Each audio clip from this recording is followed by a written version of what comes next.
India's news landscape is unique. The country has almost 400 news channels broadcasting 24/7 in 22 official languages.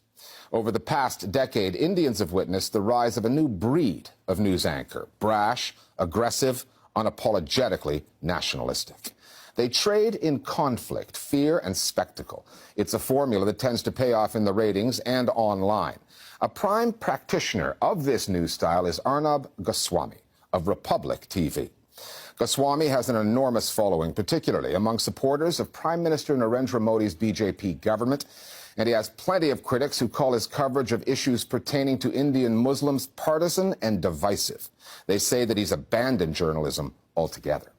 The Listening Post's Meenakshi Ravi now on a broadcaster who courts controversy and has pioneered an aggressive, high-decibel brand of nationalistic news coverage in India.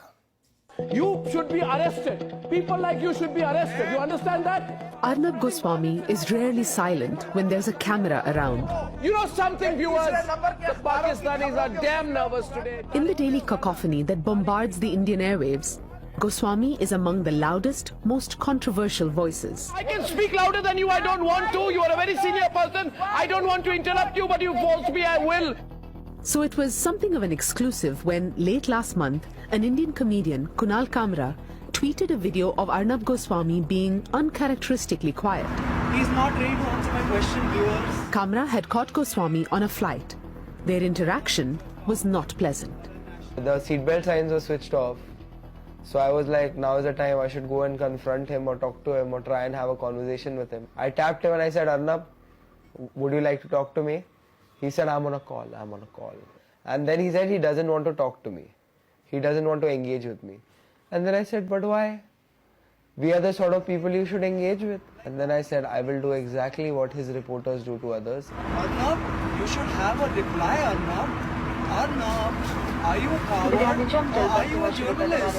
I invaded his privacy and I shot that video, for which I am not sorry at all, because he totally deserves it. Confronting someone in midair, sticking a camera in their face, peppering them with questions, is unconventional and bordering on rude. Goswami had reason to be aggrieved, except this is a tactic his own reporters use. Let's play the interview of Deepthi with Tejasvi. How was the meeting? This is not a right place to talk, actually.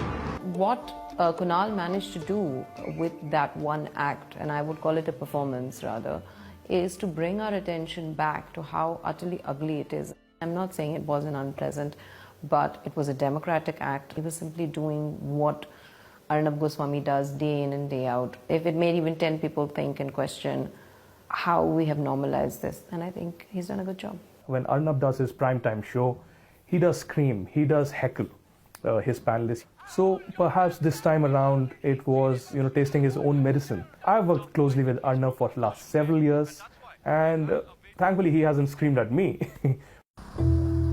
Goswami is the face of Republic TV, a channel in which he holds a majority stake. His co-owner is a parliamentarian and a member of India's ruling party, the right-wing BJP.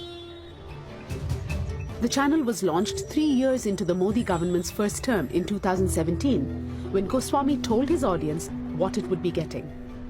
I am a nationalist, and I want to say today that I believe that being a nationalist is a prerequisite to being a journalist. Goswami wraps himself in the flag, whether he's covering Pakistan, the Indian Army, Don't you dare insinuate or impute absence of loyalty to the Indian Army! and any story involving Prime Minister Narendra Modi. Narendra Modi, I must say, identified with the pulse of a young India and a new India. He has a big agenda on his hands. And the Prime Minister, who hardly gives interviews and never holds press conferences, has sat down with Goswami for a one-on-one. तो पहला question है कि campaign शुरू हो रहा है। प्रधानमंत्री जी, how's the जोश? And Modi has also attended the annual events hosted by the channel, the so-called Republic Summits. उसका टीवी शो देख लीजिए, जो इतनी लंबी चौड़ी विंडो बनाकर इतने सारे केस बुलाकर अर्नब की अदालत शुरू होती है। Republic and Goswami are as unapologetic in their support of Modi as Fox News in the US is for its backing of Donald Trump. The relationship, however, goes back further than that. For 10 years, up until 2016, Goswami was the editor-in-chief of another channel, Times Now, where he honed his act into what it is today. Arnab Goswami really burst onto the scene during the 2008 Mumbai terror attack. I remember watching him back then when I was a journalism student. This is not an ordinary situation. This is war. And this was completely new for India back then, an anchor being very angry. All of us here in the media also equally tired of reporting about senseless after senseless incident of violence to the point where it all becomes numb. So Arnab Goswami kind of took on that space of the aggressive Fox News-ish kind of anchor. And from there on, he very successfully tapped the middle class rage or anger against politicians, against corruption. Republic TV is referred to as the Fox network of India. But there is a large chunk of population in India that love to watch Republic TV and Arnab Goswami. So are we going to attack the entire population who watch him? Yes, there have been instances, as I said, where the reportage has been problematic. At this moment, we see a trend, unfortunately, in India where the media just goes berserk. We need to take a call and see if we need to take a back seat and just report, and that's what we are here to do. We requested an interview with Arnab Goswami for this report. We were told neither he nor anyone at Republic would engage with the foreign media and their, quote, lopsided approach.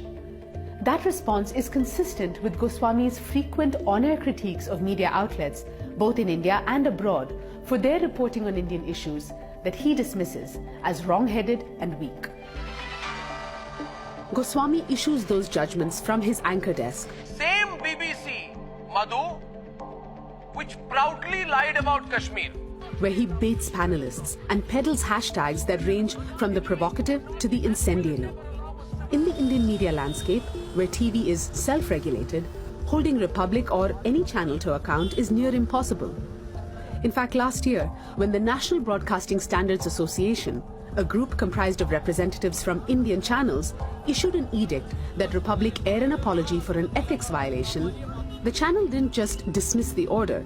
It spearheaded the formation of a new self-regulatory body, the News Broadcasters Federation. The president of the federation is Arnab Goswami. Goswami's high-decibel aggressive style has inspired many others, from Rahul Srivastava and Navika Kumar on Times Now, to Amish Devgan of News 18 and Rubika Liaquat on a channel called ABP.